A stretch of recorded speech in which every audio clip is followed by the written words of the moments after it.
Welcome to Urban Knife Guy, where we explore the urban lifestyle and jungle survival. Currently, I'm in Hakone, Japan, and maybe I'll get over to those jungled areas over there by the mountain.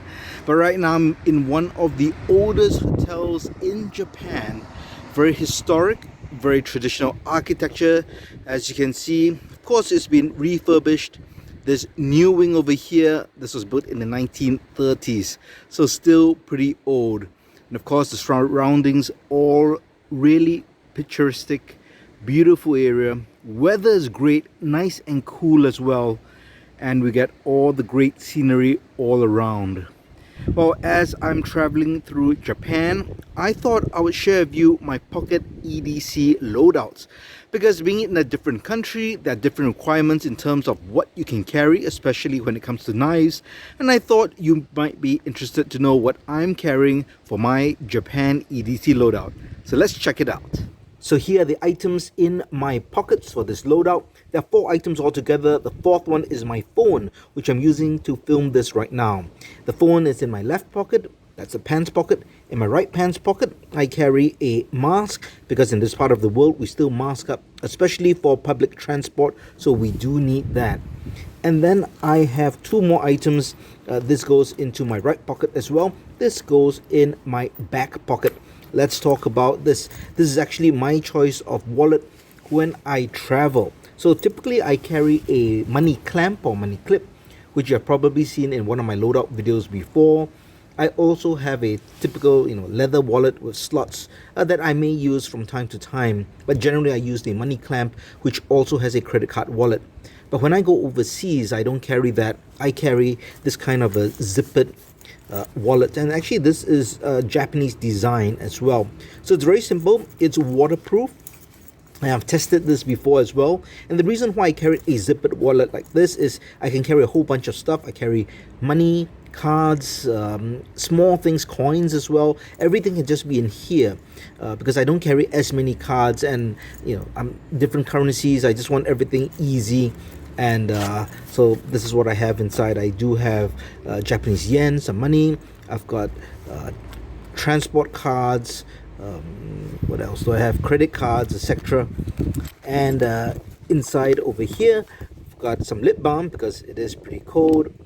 Some medication. That's all kept in this capsule over here. And then the coins as well. So I just find that having this when I travel, when I go overseas, is just a bit more convenient than having that money clamp, because I can't really carry coins and loose items. This allows me to have everything together and is waterproof, so very convenient as well.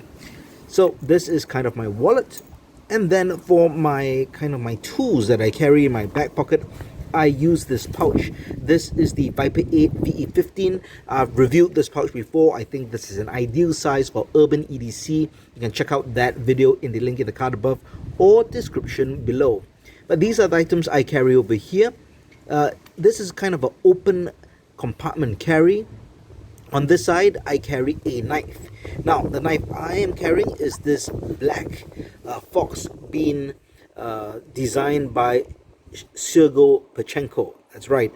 I've done a video on this as well. You can check it out. Now, why am I carrying this particular bean? Now, this is a bean 2.0, I believe, with the zebra wood finish.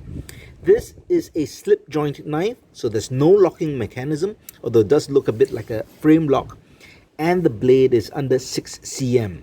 And that is what is legal to carry in Japan. So no locking blades, and your blades must be under 6 cm. Now, even so, if you do take this out in public, you do need a good reason to do so. You can't just flash it around.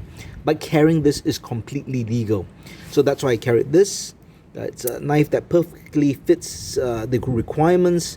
It's D2 blade steel, but really thick and nice. And even though it's such a small knife, it really is a good, dependable knife. And I've already used it several times on this trip. So definitely a great EDC item to carry. In terms of a pen, I do have a small Zebra mini extendable pen over there. Also, I've used this to fill up forms at immigration. Even though a lot of things are online, still needed to sign and fill up some items. So great to have the pen. Got an EDC flashlight. This is the Olight i5T EOS, a great EDC torchlight, really bright, and I have used this as well. We were at a museum yesterday. It was really dark and we wanted to take some photos. Lighting wasn't ideal. This then became a great little spotlight, which then allowed us to take great photos at night. Everyone's face looked good. You didn't look like in shadows and look like, ghosts. Behind over here, I've got a little morel patch. This is Stay Sharp. This is actually a durian, a tropical fruit from Southeast Asia, which is known because it's the king of fruit and it's got lots of thorns. So, little pun intended over there. And over here, we have a zippered compartment. And inside the zipper compartment, I carry a small multi-tool. This is the Gerber Splice, and this is to complement my main blade here, the Beam 2.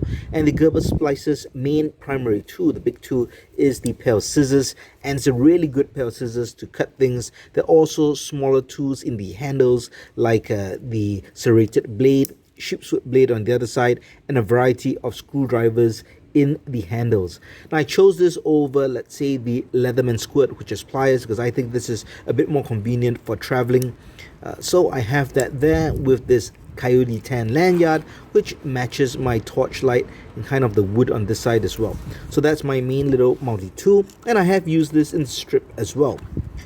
I have a small first aid kind of kit, more of a boo-boo kit. Got a paper clip, alcohol prep pad, and a variety of plasters or band-aids. Haven't needed to use this yet, so that's good. I've also got some eye drops.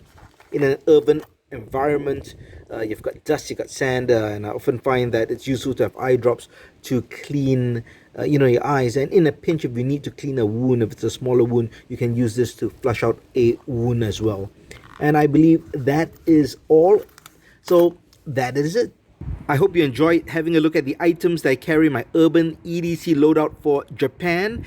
If you think I should be carrying something or shouldn't be carrying anything in Japan, do let me know your thoughts in the comments below.